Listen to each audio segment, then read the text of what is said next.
dipimpin oleh sebuah kesultanan, ini apakah ngaruh Kak dalam cara mereka berpikir atau menghadapi pemilu 2024? Kok DIY nggak ada pilkada, Bu? Yang tidak kalah peran penting adalah ikatan mahasiswa, ikatan pelajar dan mahasiswa yang ada di DIY, IKPMD. Pantarleh, PPK, PPS itu terkait dengan perspektif disabilitas, perspektif kesetaraan gender harus ada. Dan kami juga bekerjasama dengan teman-teman pegiat bencana untuk melakukan proses-proses itu.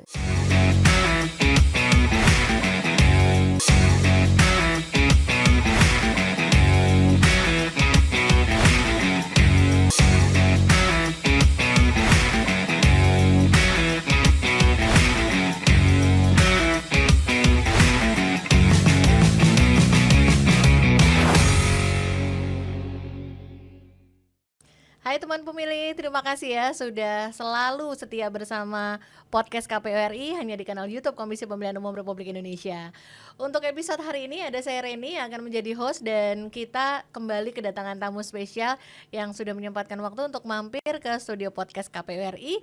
Kali ini dalam seri khusus Parmas atau partisipasi masyarakat, di mana kita khusus menghadirkan tamu-tamu Bapak dan Ibu anggota KPU atau Ketua KPU, Komisioner KPU dari KPU Provinsi se-Indonesia yang memiliki prestasi di mana di wilayahnya itu tingkat partisipasi masyarakat dalam pemilu 2024 itu sangat tinggi. Dan ini adalah istimewa banget hari ini karena saya pas kedapatan dapat untuk menjadi tuan rumah untuk episode dari tamu yang merupakan juara 1 nih, partisipasi masyarakatnya tuh ternyata tertinggi se-Indonesia untuk pemilu 2024 ini. Nah, tidak lain tidak bukan untuk tamu spesial yang hari ini akan muncul di hadapan teman pemilih semua adalah pemenang atau juara 1 partisipasi masyarakat. Tidak lain tidak bukan adalah KPU Daerah Istimewa Yogyakarta. Hai Kak Rani, apa kabar? Kabar baik Mbak Reni. Alhamdulillah, seneng banget. Makasih ya Kak udah mampir ke sini. Iya, ini jauh-jauh dari Jogja spesial buat podcastnya KPU RI. Spesial banget nih. Dan ini kesempatan istimewa karena sebenarnya kemarin kita udah rencana mau taping, tapi ternyata DIY waktunya agak-agak tricky dengan jadwal pesawat dengan kegiatan terakhir kemarin, jadi baru bisa hadir kembali hari ini. Makasih ya Kak udah datang. Dan nggak salah karena saya bilang spesial banget karena episode kali ini inilah DIY sebagai pemegang angka partisipasi pemilih yang tertinggi untuk pemilu 2024. Angkanya di berapa Kak Rani? 88,88%. Wow. Jadi triple 8-nya 4 kali 8. Quadruplet ya. 88,88%. Ya. Ini juga melebihi angka nasional nih Kak. Soalnya kalau di nasional aja 81, ya, 81. Nah, teman pemilih, ini ada Kak Rani, anggota KPU untuk KPU Daerah Istimewa Yogyakarta untuk di area provinsi ya. Ini karena daerah khusus, apakah kekhususan daerahnya ini juga memberi peran nih terhadap capaian partisipasi masyarakat yang sangat tinggi ini? Sekarang kita akan mulai dengan kita tanya dulu nih ke Kak Rani, apakah gimana nih rasanya kemarin sudah selesai nih mengkondak pemilu 2024, rasanya dulu gimana? Ya, pemilu sudah selesai, tentu puji syukur kepada Allah ya, bahwa di DIY itu aman, itu yang paling penting. Aman, tentram, bahkan kemudian juga situasi masyarakatnya kondusif, kemudian juga semua bisa berjalan dengan baik. Dan ini tentu tidak lepas dari peran semua pihak, semua stakeholder yang kemudian memastikan bahwa proses pemilu itu bisa berjalan dengan aman, termasuk pilkadanya juga. Ini luar biasa bagi kami, sehingga plong gitu ya istilahnya. Gitu. Jadi plong ya, rasanya plong ya Kak. Tinggal mau apa nih pasca pemilu kan gitu. Ya betul, itu kita nanti akan sampai ke situ juga. Jadi rasanya sangat lega ya Kak ya. Aku boleh nanya juga nggak, apa sih tantangan paling besar sebagai penyelenggara pemilu di level provinsi? Apa yang dirasakan tantangan paling challenging nih selama pemilu kemarin? Khususnya Kak Rani deh dalam melihat semuanya dari kacamata atau perspektif Sosdikli Parmas. Ya, DIY itu kan mininya Indonesia. Seluruh masyarakat itu dari berbagai provinsi itu ada di Indonesia. Semua suku ada di Indonesia, di DIY. Sehingga ini jadi tantangan tersendiri buat DIY, memastikan bahwa orang-orang yang memang dia tidak berdomisili atau ber-KTP DIY, tinggal di DIY bisa mendapatkan haknya gitu ya untuk bisa mengikuti pemilu. Itu tantangannya yang luar biasa. Mereka harus terpapar informasi. Nah, karena situasi kebiasaannya mereka berbeda-beda, maka kita juga harus mengikuti kebiasaan mereka. Anak-anak muda biasanya kemana toh, ke kafe. Oh ya, berarti kita harus datang ke sana. Jadi kita itu menemui di mana anak-anak atau pemilih itu berkumpul, itu yang kemudian kita lakukan gitu ya. Termasuk juga tentu saja dukungan dari semua pihak. Bahkan pada proses itu adalah kegiatan-kegiatan dari OPD itu dikasihkan ke KPU untuk mengisi terkait dengan sosialisasi pemilu itu. Oh gitu. Iya, dan ini luar biasa. Termasuk yang tidak kalah peran penting adalah Ikatan Mahasiswa, Ikatan Pelajar dan Mahasiswa yang ada di DIY, IKPMD. Itu ada seluruh provinsi kan ada. Dan itu ada dalam bentuk satu organisasi, sehingga kita sangat terbantu mulai dari proses memastikan teman-teman itu bisa menggunakan hak pilih dengan kemarin yang pindah memilih itu. Itu layanan pemindah milih itu yang kita lakukan memaksimalkan betul. Semua kampus bekerja sama. Itu bahkan sehingga kita itu ada TPS khusus 85 titik. Untuk TPS khusus itu untuk teman-teman gitu. Dan itu di kampus daerah apa aja Kak? Di kampus di ya? kampus di UGM itu ada 9. UGM Di kampus ada 9. ya, tersebar di kampus, termasuk di panti juga ada. Panti itu yang kemudian teman-teman pemilih yang kemudian disabilitas di sana ada. Itu kita memastikan layanan itu ada di semua tempat, termasuk memastikan tidak hanya kemudian mereka terdaftar saja bisa menggunakan hak pilih, tapi juga terpapar informasi bahwa ini loh besok yang dilakukan, siapa saja yang akan dipilih, berapa surat suara yang didapat.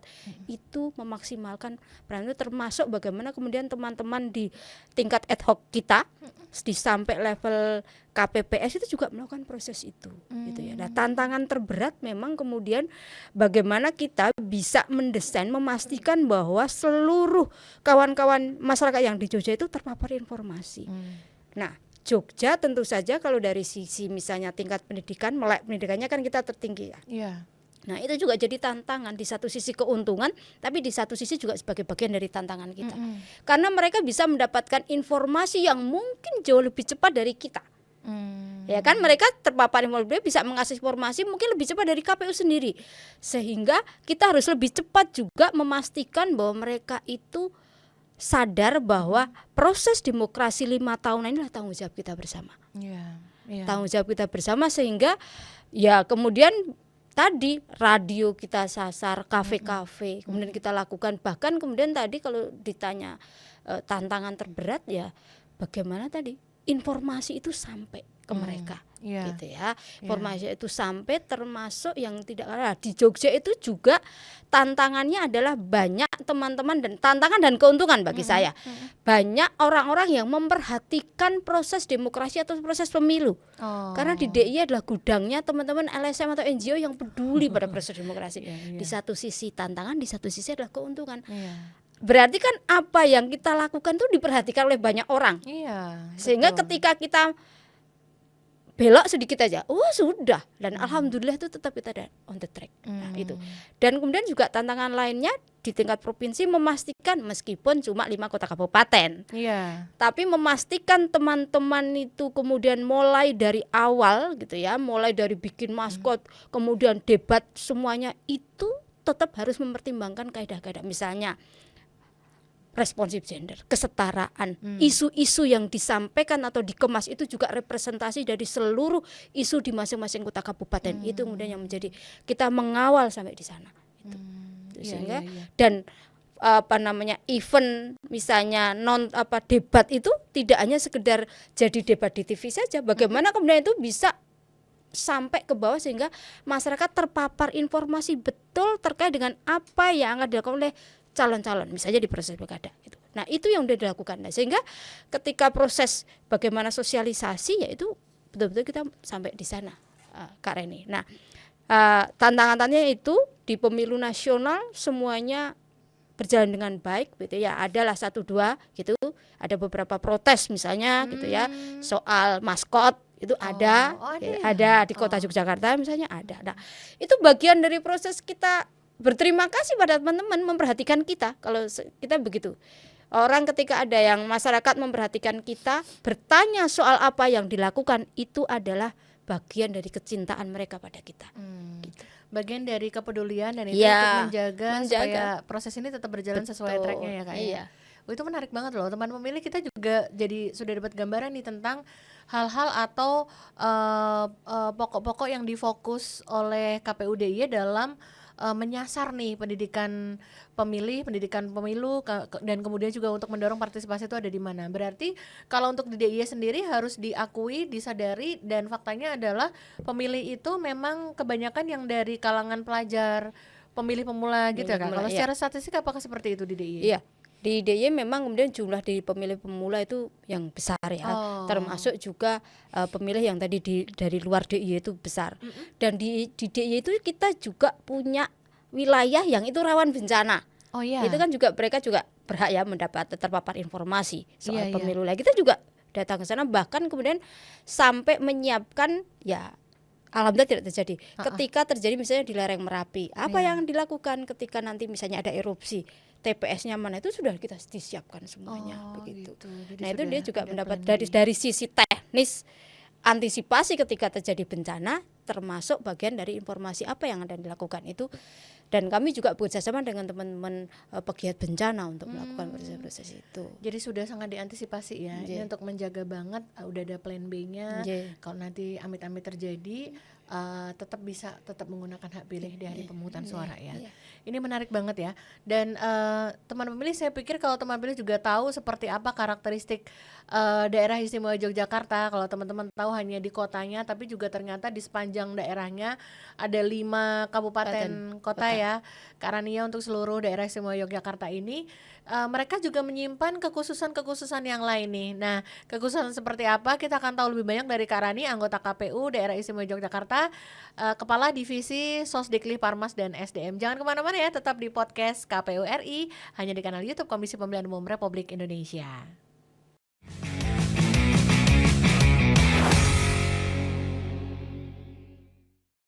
Teman pemilih, Anda masih bersama saya Reni untuk podcast KPU RI hanya di kanal YouTube Komisi Pemilihan Umum Republik Indonesia. Tamu spesial kita hari ini masih ada Kak Rani. Hai Kak. Kak Rani adalah anggota KPU Divisi Sosdikli Parmas dan SDM di KPU Daerah Istimewa Yogyakarta. Yang di pemilu 2024 ini ternyata KPU DIY atau Daerah Istimewa Yogyakarta ini meraih angka partisipasi masyarakat pada pemilu 2024 itu tertinggi nomor 1 kalau dalam ranking catatan yang kami gelar, dan itu ada di angka 88,88%. Itu angka yang luar biasa ya teman pemilih ya. Nah, ini adalah kesempatan istimewa. Tadi di segmen 1 kita udah ngobrol sama Kak Rani tentang tantangan yang dihadapi oleh KPU DIY dalam mendorong masyarakat untuk menggunakan hak pilihnya pada pemilu 2024 yang lalu. Kak, kita bicara tentang pemilu di DIY pasti tidak akan lepas dari kekhususan daerah istimewa Yogyakarta ini ya Kak ya. Tadi kakak sempat bilang, dan jujur aja aku baru pertama kali ini dengar ada orang yang mendeklar Jogja adalah the mini Indonesia gitu kan ya. Semua orang suku ada di sana. Nah kita tahu Yogyakarta itu adalah kota pelajar. Kampus ada banyak sekali ke sana. Impian seorang pelajar itu pengen sekolah, pengen kuliah itu ya di Jogja gitu ya Kak ya. Tempat-tempat terbaik lah untuk sekolah di sana. Dan Kak kalau boleh tahu, ini aku sebelum sampein ke berikutnya ya, ini teman pemilih ini harus tahu DIY ini adalah salah satu satuan kerja KPU yang prestasinya itu banyak banget ya. Jadi tidak hanya di Sosdikli Parmas, tapi secara organisasi itu kalau dilihat itu gimana ya, solidnya itu top gitu loh Kak. Jadi KPU DIY itu tercatat menang beberapa penilaian-penilaian yang dilakukan dalam rangka tata kelola pemerintahan. Kemarin bersama-sama dengan kami Biro Parhumas Setjen KPU DIY meraih WBK.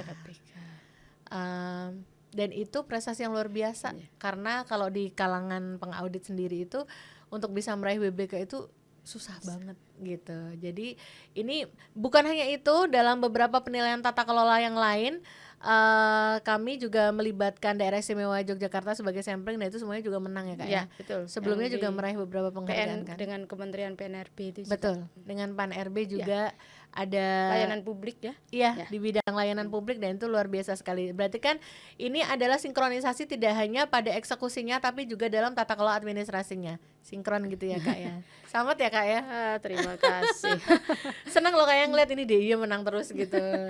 Nah itu tadi teman pemilih, aku sempat akan setelah kasih tahu bahwa memang DIY ini memang maksudnya bisa dibilang ya wajar juga bisa mendapatkan prestasi-prestasi tinggi, karena dari sisi tata kelolanya pun dalam pengelolaannya pun itu juga memang well managed gitu, tertata dengan baik, kompak dari sekretariat, kemudian pimpinannya yaitu ketua dan anggotanya, dan ini berjalan selama terus menerus, tidak mungkin hanya terbangun dalam 1-2 minggu ya Kak ya. Betul.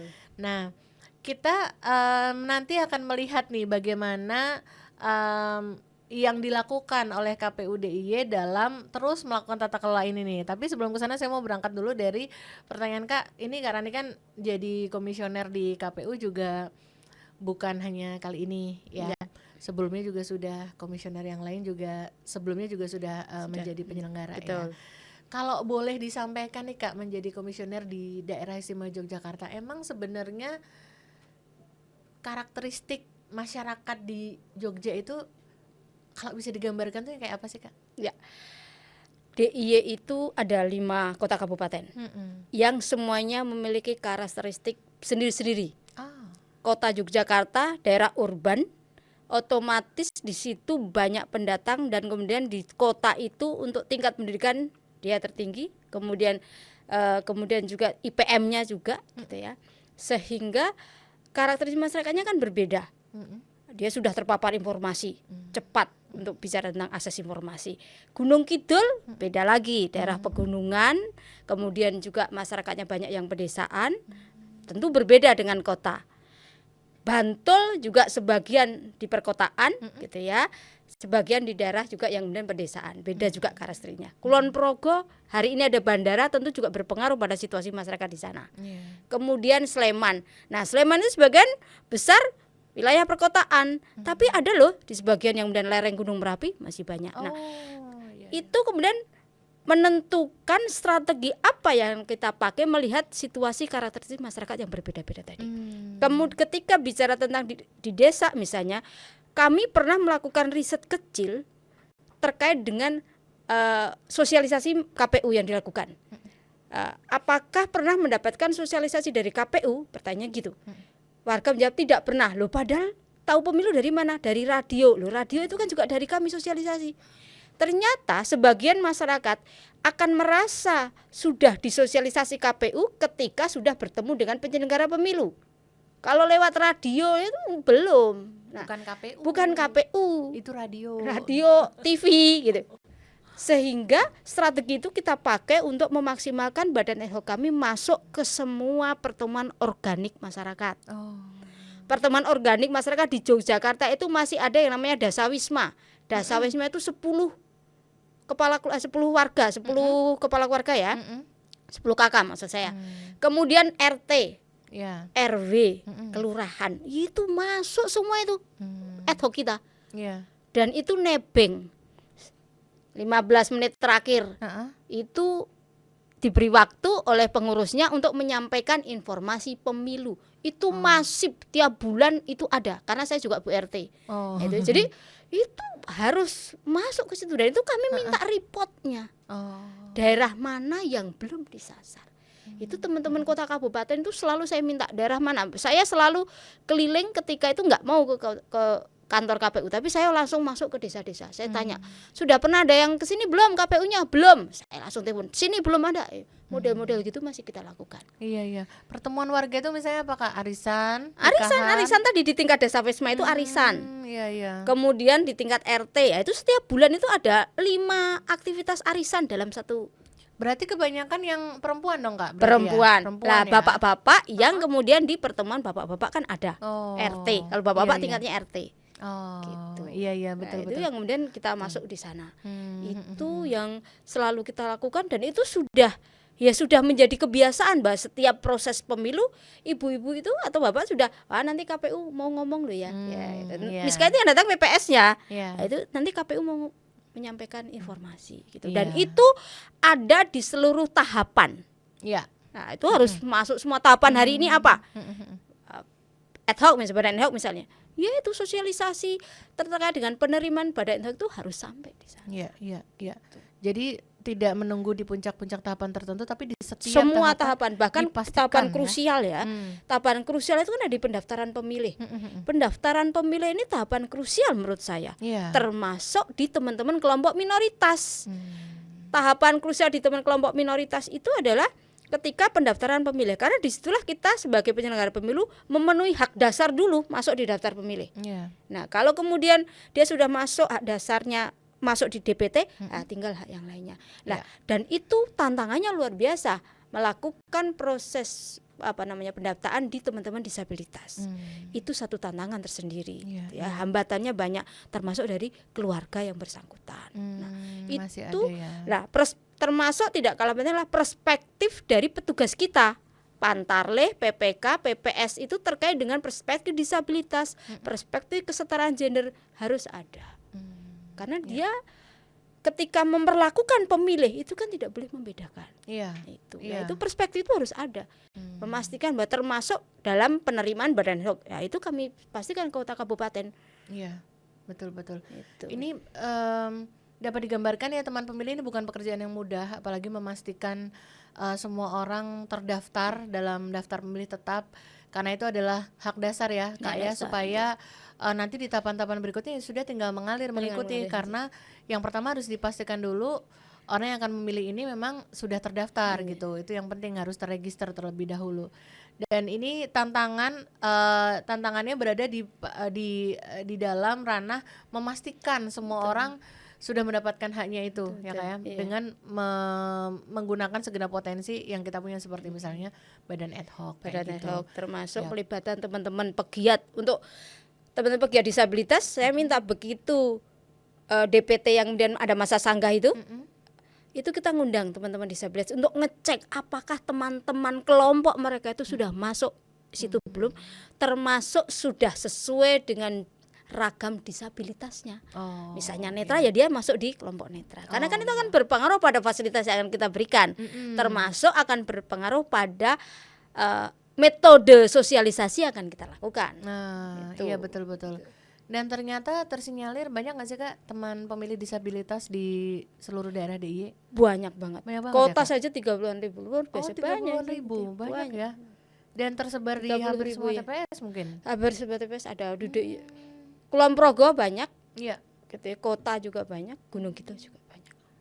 Iya. Ini dengan penyusunan DPT yang benar, dengan klasifikasi masing-masing pemilih dalam statistik yang tergambar, itu juga menentukan nanti sasaran pendidikan pemilihnya. Betul, sasaran pendidikannya kita akan seperti apa, karena masing-masing ragam memiliki kebutuhan dan tantangan yang berbeda. Iya betul.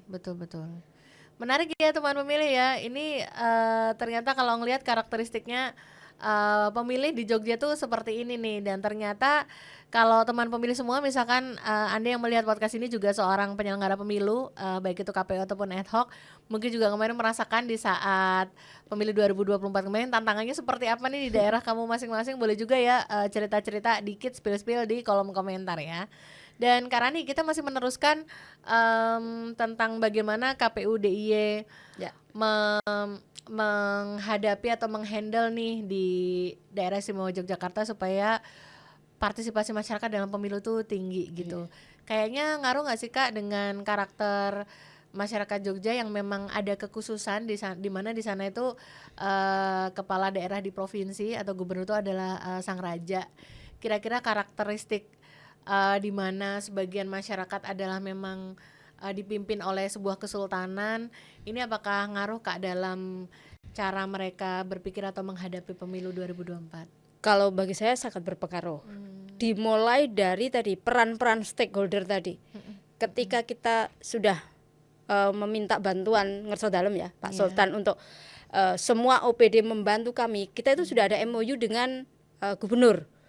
Ada 11 OPD yang kemudian terlibat dalam pemilu, stakeholder pemilu di DIY. Nah, begitu sudah ada MOU, kita tinggal datang ke OPD, sudah ada MOU dengan ngerso dalam, kami siap membantu lah.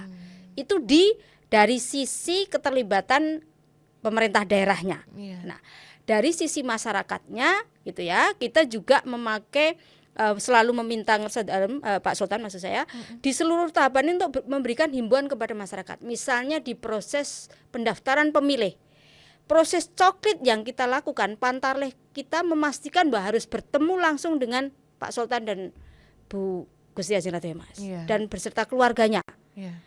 Itu kemudian bagian dari proses sosialisasi yang kita lakukan. Kilo ngerso dalem kerso dicoklit, mau dicoklit maaf, mau dicoklit. Lah kok masyarakat nggak mau kan gitu lah. Itu bagian termasuk di Pak Wabubnya ya, di Sri Paduka Pakualaman. Itu juga kami melakukan dengan seluruh keluarga begitu.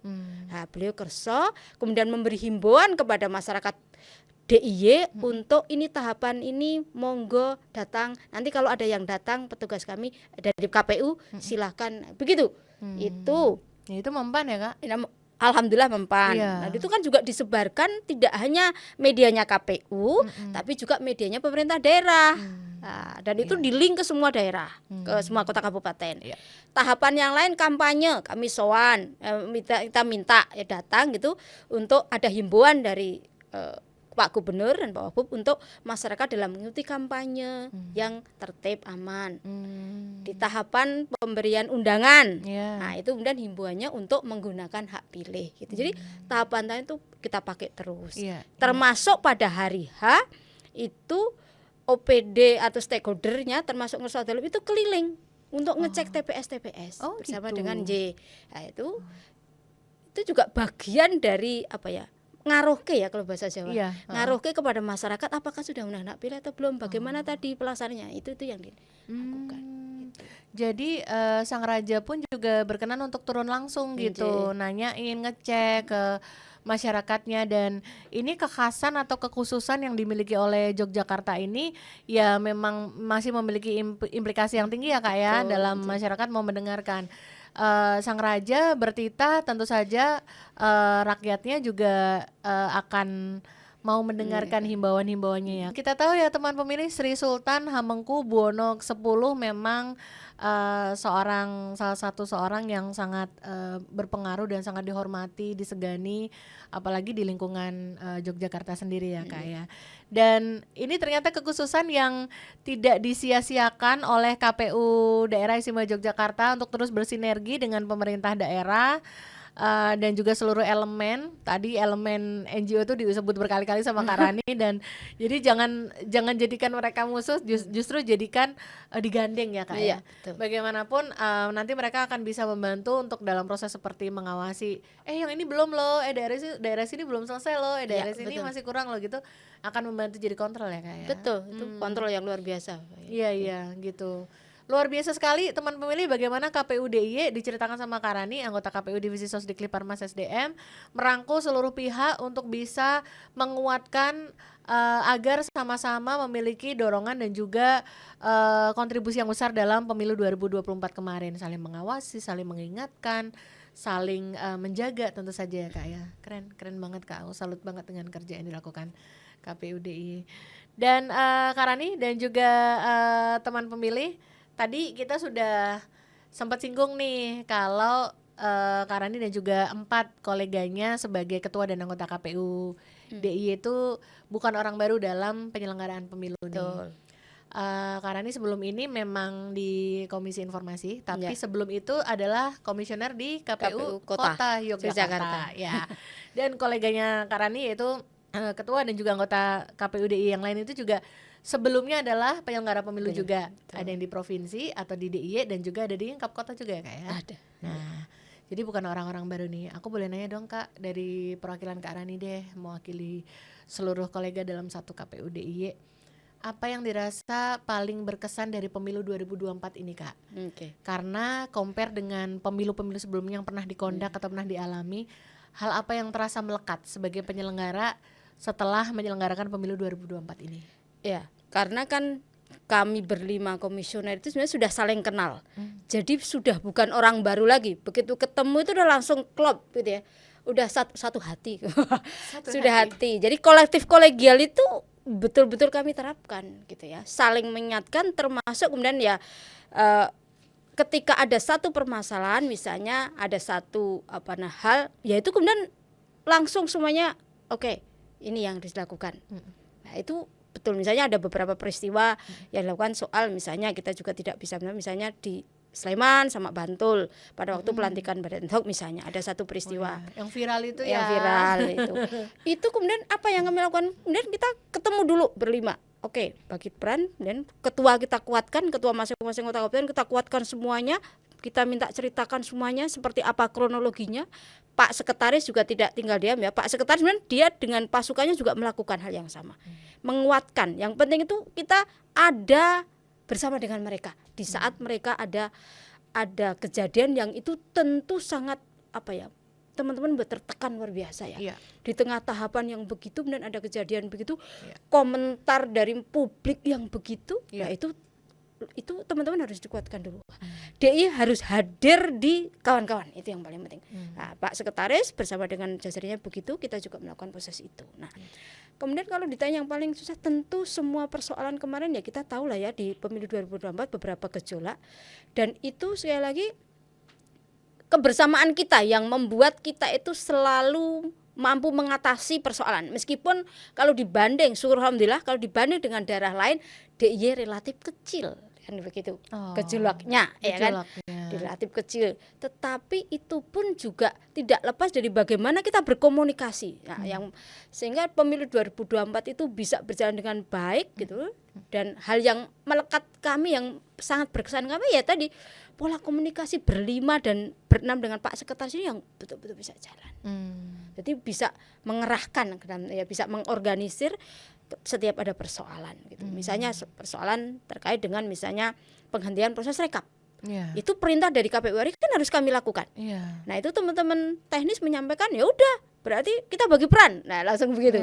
Jadi misalnya ada teman-teman teknis dapat dari KPU RI harus begini, disampaikan kepada kami. Kita berbagi peran di masing-masing korwilnya masing-masing, mengamankan korwilnya masing-masing. Itu. Iya, betul.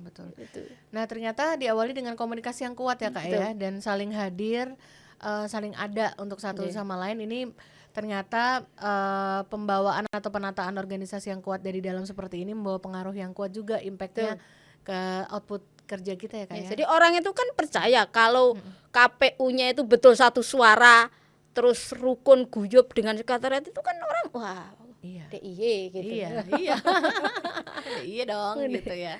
Iya, dan ternyata hasil yang bisa kita bilang hasil yang terlihat atau dipamerkan gitu ya sebaik itu ternyata hasilnya sekuat ini ternyata. Peraih juara 1 tertinggi. Kalau ini bukan kompetisi, juara ya memang tertinggi partisipasi masyarakatnya untuk pemilu 2024. Angkanya benar-benar tertinggi. Nah, ini kan bukan kerja 1-2 orang, tapi kan bersama-sama ya Kak ya. Tidak hanya bahkan tidak hanya di internal penyelenggara pemilu saja, tapi juga turut didukung oleh berbagai SKPD, stakeholder, pemangku kepentingan di luar KPU juga ya Kak ya. Ini keren banget, dan teman pemilih pasti juga kepo nih. Kalau eksekusinya sudah sebegitu bagus, kira-kira KPU DIY itu punya langkah-langkah apa lagi ya ke depan, apalagi pasca pemilu 2024 di mana pekerjaan KPU itu masih berjalan ya Kak, masih ada pemutakhiran data pemilih berkelanjutan, masih ada pendidikan pemilih itu berjalan terus. Satu lagi ada PAW ya Kak ya. Nah, kira-kira satker yang kompak sekuat KPU DIY ini kira-kira punya strategi apa ya setelah pemilu ini, khususnya dalam mengampu pendidikan pemilih nih, kira-kira gimana Kak? Ya, terkait dengan pendidikan pemilih, karena ini ketugasan kita dan kita sadar betul bahwa DIY itu khusus gitu ya. DIY itu istimewa gitu. Dari proses kita berjalan di pemilu nasional, pilkada kemarin, ada banyak anak-anak muda bertanya, kok DIY nggak ada pilkada Bu? Itu kami tangkap sebagai sebuah adanya gap informasi di teman-teman muda. Oh, teman-teman muda ternyata nggak tahu, terutama mungkin yang bukan asli Jogja, karena tadi DIY itu mininya Indonesia. Jadi orang nggak tahu, yang dia tahu DIY nggak ada pilgub, oh DIY monarki misalnya. Nah, berarti ada gap informasi yang terjadi, dan itu harus segera ditututi kalau bahasa kami. Harus segera ditututi dengan pemberian informasi kepada mereka terkait dengan melakukan proses pendidikan pemilih. Pendidikan pemilih yang khusus ala daerah Yogyakarta kami menyebutnya itu. Kenapa DIY tidak ada? Karena ada cerita begini loh. Ini yang kemudian harus kita sampaikan itu terus menerus. Iya. Dan di situasi hari ini KPU tentu tidak bisa bekerja sendiri. Saya yakin semua proses itu kita tidak bisa bekerja sendiri. Sehingga kami datang ke stakeholder, ke dinas-dinas yang memang punya ketugasan di sana. Misalnya Kesbangpol yang memang mengampu teman-teman mahasiswa Iya. dari luar daerah. Ada banyak aktivitas di sana dengan teman. Nah, kita masuk ke sana dengan masuk melalui pendidikan pemilih yang itu ada sisipan, ada materinya soal bagaimana atau apa yang terjadi di DIY, proses demokrasi di DIY. Iya. Itu kita sampaikan. Nah, termasuk di SMA kita sudah sowan ke Dinas Pendidikan Provinsi yang menaungi SMA SMK DIY juga berkomitmen yang sama. Kegelisahan pun juga ditangkap oleh beliau-beliau. Sehingga ini menjadi kegelisahan bersama dari proses kita sowan kemana-mana itu. Oh, kami juga menangkap ini memang penting ke depan harus ada pemberian informasi secara terus-menerus kepada generasi muda soal proses demokrasi yang terjadi di DIY. Iya. Nah, SMA, Kemenak juga untuk pesantren dan madrasah. Kita bergandeng tangan termasuk Dinas Kebudayaan. Dinas Kebudayaan yang memang memiliki informasi berkaitan dengan proses demokrasi di Jogja. Itu juga kami libatkan. Termasuk informasi-informasi soal bagaimana kemudian kenapa DIY misalnya tidak ada pilgub misalnya. Itu informasi jenuinnya ada di Dinas Kebudayaan. Kita libatkan untuk itu. Ya, kita akan susun modul. Kalau di SMA arahannya di tengah situasi hari ini adalah dengan bergandeng tangan seluruh guru PPKN. Nah, modulnya kita buatkan, kemudian yang akan menyampaikan adalah guru-guru PPKN yang setiap hari memang mengajar. Nah, itu salah satu strategi yang kita pakai untuk efisiensi agar ini tetap jalan, tetapi kemudian kita juga artinya amunisinya terbatas kan. Tapi ini tetap jalan pendidikan wilayahnya. Itu kita melibatkan itu. Sinergis gitu ya. Nah, hal yang lain DIY itu adalah tadi saya sudah matur di awal banyak teman-teman pegiat masyarakat sipil yang konsen pada isu pemilu. Harus diakui bahwa di partisipasi kawan-kawan disabilitas pemilu 2024 turun. Untuk disabilitas aja. Iya. Itu turun sehingga apa yang terjadi lah kami dengan teman-teman pegiat itu akan membuat peta jalan soal partisipasi disabilitas dimulai dari DIY. Kita akan buka-bukaan lah. Piye apa yang sudah dilakukan KPU, situasi masyarakat soal disabilitas itu seperti apa. Kita masuk dari si hak dipilih saja, hak memilih dulu lah. Belum sampai hak dipilih loh ya. Baru hak memilih saja kita seperti apa. Itu yang kemudian kan kita lakukan Mbak di DIY, khusus untuk di pendidikan pemilih. Kalau yang di pemutaran data pemilih tentu kami sudah sowan ke dinas Dukcapilnya DIY itu kan baru dinasnya. Yang kebetulan kepala dinasnya itu adalah mantunya Pak Sultan. Nah, itu juga sangat open luar biasa. Oh iya. Jadi sudah dikoordinasikan dengan sedemikian rupa ya supaya tetap kondusif dan tetap bisa melakukan langkah-langkah setelah tahapan pemilu meskipun dengan masa efisiensi seperti ini ya. Termasuk di sekolah SMA pendidikan pemilih lah. Temuan kami terbaru adalah di kampus. Soal pemilihan pengurus kampus yang BEM itu kan kemarin luput ini. Kita hanya konsen di SMA saja. Oh gitu. Ternyata penting kita masuk ke kampus Kak. Iya. Karena apa? Kemarin kita ketemu dengan teman-teman KPU UMY. Namanya mereka juga KPU, Komisi Pemilihan Umum Mahasiswa. Itu namanya.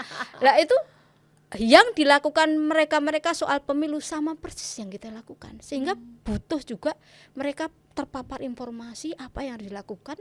Itu penting. Nah, kita akan masuk ke kampus-kampus juga untuk soal yang itu tadi. Iya. Berarti langkah-langkah strategis ini kita bisa contek nih kalau teman pemilih ada juga nih sesama penyelenggara pemilu nih. Langkah yang dilakukan KPU DIY salah satunya menggandeng kampus, kemudian terkhusus untuk mengevaluasi untuk kesertaan atau partisipasi teman disabilitas, kemudian juga menggandeng SKPD ya. Supaya lebih kondusif dalam mutakhirkan data pemilih dan penyebaran informasi ya. Betul banget, kalau kita sama-sama tahu bahwa kekhususan daerah istimewa Yogyakarta ini memang memiliki sejarah yang luar biasa dan memang berjalan dengan khusus seperti ini sebagaimana di daerah khusus lainnya di Indonesia, misalnya di Jakarta atau juga di Aceh ya Kak ya, memang punya kekhususan masing-masing dan ini adalah local wisdom yang selalu kita banggakan sebagai bangsa Indonesia, memiliki berbagai macam kekayaan adat, tradisi dan sejarah yang itu terus berimplikasi dan berjalan seiring dengan kehidupan bangsa kita, bangsa Indonesia gitu. Kak, makasih banyak cerita-ceritanya. Ini kita seru banget bisa mendengar langsung dari perwakilan KPU yang daerahnya memiliki tingkat partisipasi masyarakat tertinggi pada pemilu 2024 yang lalu. Ini luar biasa banget. Kita teman pilih kita bertepuk tangan bersama-sama memberikan apresiasi untuk KPU DIY atas kerja kerasnya, yang kami percaya banget nih kerja keras yang dibangun sekian waktu, bertahun-tahun lamanya, berwaktu-waktu lamanya, dan tidak terbangun dalam 1-2 malam aja ya Kak ya. Betul. Kakak di Jogja semuanya, Kak Rani dan semua Bapak Ibu komisioner dan juga teman-teman di sekretariat sana, tetap semangat. Siap. Kami tunggu lagi prestasi-prestasi berikutnya di tengah masa-masa ini untuk menuju pemilu berikutnya Kak ya. Betul. Iya betul, thank you banget. Mudah-mudahan nanti bisa mampir ke sini lagi. Amin, Ya. terima kasih. Amin, thank you. Dan teman pemilih, makasih banyak ya udah ngikutin obrolan kita untuk episode hari ini. Nantikan terus episode podcast KPU RI hanya di kanal YouTube Komisi Pemilihan Umum Republik Indonesia. Podcast KPU RI terdepan bicara kepemiluan. Sampai ketemu lagi.